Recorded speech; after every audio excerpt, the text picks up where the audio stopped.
नमस्कार दोस्तों, सैनी इलेक्ट्रॉनिक में आपका स्वागत है। दोस्तों, आज अपने पास में जो किसानों के पास में दवाई छिड़कने का जो मशीन होता है, स्प्रे होता है, वो अपने पास में रिपेयर होने के लिए आई है। अब देखिए, इसमें प्रॉब्लम क्या है कि कस्टमर की रिक्वायरमेंट है कि हमने इसकी बैटरी भी चार्ज कर ली है और बैटरी पूरी चार्ज भी है, लेकिन फिर भी इसका मोटर नहीं चल रहा है। देखिए, हमने इसकी मोटर को बिल्कुल रिमूव कर लिया है। देखिए, चलिए अब हम इसको तो अलग रख देते हैं। अपना मेन पर्पज़ है इस मोटर को चलाना। अब देखिए, मोटर नहीं चल रहा है। देखिए, अपनी सबसे पहले मैं बैटरी को आपको दिखा देता हूँ एक बार कि अपना बैटरी कितना भरा हुआ है।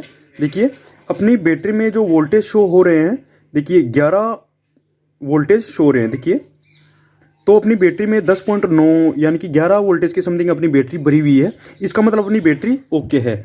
अब चलिए, अब हम डायरेक्टली इस मोटर को चलाकर देखते हैं। देखिए, ये इसका पंप होता है और इसी पंप से स्प्रे का जो पाइप से दवाई निकलती है वो इसी पंप के ज़रिए निकलती है।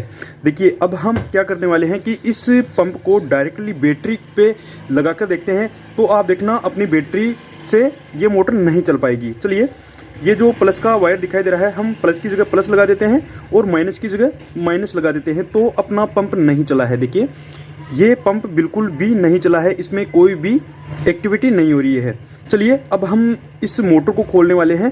अब देखिए, मोटर को खोलने के लिए यहाँ पे एक, देखिए ये जो यहाँ पे 3 आपको स्क्रू दिखाई दे रहे हैं, इन स्क्रू को खोलना पड़ेगा और खोलने के बाद में यहाँ पे एक फ्यूज टाइप का एक, उसको हम फ्यूज ही बोल सकते हैं, वो लगा हुआ है, तो हो सकता है वो खराब हो कहता है। चलिए, अब हम इन तीनों स्क्रू को खोल लेते हैं सबसे पहले और खोलने के बाद में देखते हैं।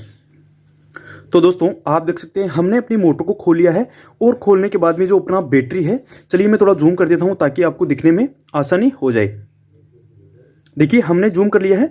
अब जूम करने के बाद में अपना जो बैटरी से जो टर्मिनल निकले हुए हैं, देखिए अपनी बैटरी पे जो प्लस वाला जो टर्मिनल है और माइनस वाला टर्मिनल है, तो हम मोटर का प्लस का जो टर्मिनल है, प्लस से प्लस लगा देंगे, यानी कि लाल से लाल लगा देंगे और ब्लैक से ब्लैक लगा देंगे। चलिए, हम इसको लगाते हैं और इसको लगाने के बाद में आप देख सकते हैं अपनी मोटर में कोई भी हलचल नहीं हुई है। तो हम एक काम करने वाले हैं।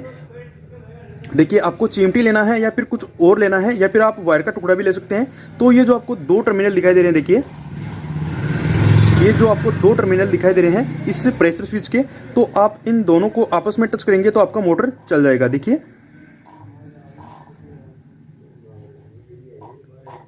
देखिए अब इस कंडीशन में अपना मोटर चल गया है। तो दोस्तों, इससे अपना ये कंफर्म होता है कि ये जो प्रेशर स्विच दिखाई दे रहा है ये इसके अंदर खराब है। तो दोस्तों अगर आपकी मोटर नहीं चलती है तो आप एक बार इस प्रेशर स्विच को जरूर चेक कीजिएगा और चेक करने के बाद में ही आपका कंफर्म हो जाएगा। या तो आप इसको रिमूव कर सकते हैं, और अगर आप इसको रिमूव ना करके इसको डायरेक्टली इस तरह से शॉर्ट कर देंगे तो भी आपका काम बन जाएगा। चलिए दोस्तों, मेरे पास में ये वाला जो स्विच दिखाई दे रहा है, ये स्विच तो है नहीं, तो हम इन दोनों वायर को आपस में टच कर देंगे। अगर आपकी मोटर खोलने के बाद में ये जो आपको स्विच दिखाई दे रहा है, इन दोनों टर्मिनल को आपस में टच करने पर आपका मोटर चल जाता है, आपका पंप चल जाता है, तो ये समझो कि ये जो स्विच दिखाई दे रहा है ये खराब है। अब आपके पास स्विच अवेलेबल नहीं हो तो कोई दिक्कत नहीं है, आप इन दोनों वायर को आपस में टच कर सकते हैं, तो आपका काम बन जाएगा।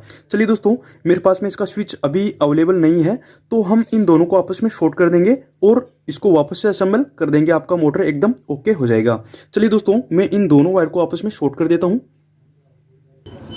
तो दोस्तों, आप देख सकते हैं कि हमने मोटर के जो इसका प्रेशर स्विच लगा हुआ था उसको हमने आपस में शॉर्ट कर दिया है। अब अपनी मोटर को चलाकर देखते हैं, अपना मोटर एकदम ओके चलने लग जाएगा। तो दोस्तों, आप देख सकते हैं अपना मोटर वर्किंग कंडीशन पे आ गया है। देखिए, मैं इस वायर को हटाता हूँ, वापस लगाता हूँ तो अपना मोटर चल जाता है। तो दोस्तों, इस तरह से आप अपनी मोटर को ठीक कर सकते हैं। दोस्तों, अब अपना जो नेक्स्ट प्रोसेस है, इसको वापस असेंबल करना और इसकी वायरिंग करना। चलिए, मैं इसकी वायरिंग कर लेता हूँ। तो दोस्तों, आप देख सकते हैं कि हमने अपनी मोटर का जो बैटरी है और बैटरी और पंप को दोनों को असेंबल कर लिया है और इसकी फिटिंग भी कर लिया है। दोस्तों, जो अपना इनपुट का जो पाइप होता है वो यहाँ पे लगेगा और आउटलेट का यहाँ पे लगेगा। देखिए, इस तरह से बाहर निकलेगा, यानी कि ये आउटलेट है और ये इनलेट है। तो इनलेट का जो ऊपर का जो टंकी है वो अब लगाएंगे अपन। चलिए, मैं इसको चलाकर दिखा देता हूँ एक बार। ये इसका ऑन ऑफ का स्विच है। चलिए, मैं इसको स्विच को ऑन करता हूँ तो आप देखना अपनी मोटर से आवाज़ आने लग जाएगी।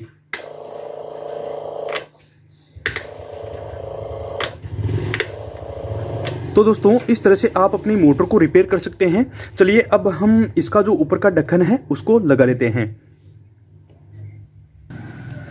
तो दोस्तों आप देख सकते हैं कि हमने अपनी वापस इसकी टंकी को फिटिंग कर लिया है। अब हम इसका जो ऑन ऑफ का स्विच है, देखिए इस स्विच को ऑन करते हैं और अपना मोटर चल जाएगा। चलिए दोस्तों मैं इसके स्विच को ऑन करता हूं। तो दोस्तों आप इसकी आवाज़ को गौर कर सकते हैं कि अपना मोटर का आवाज़ चल रहा है।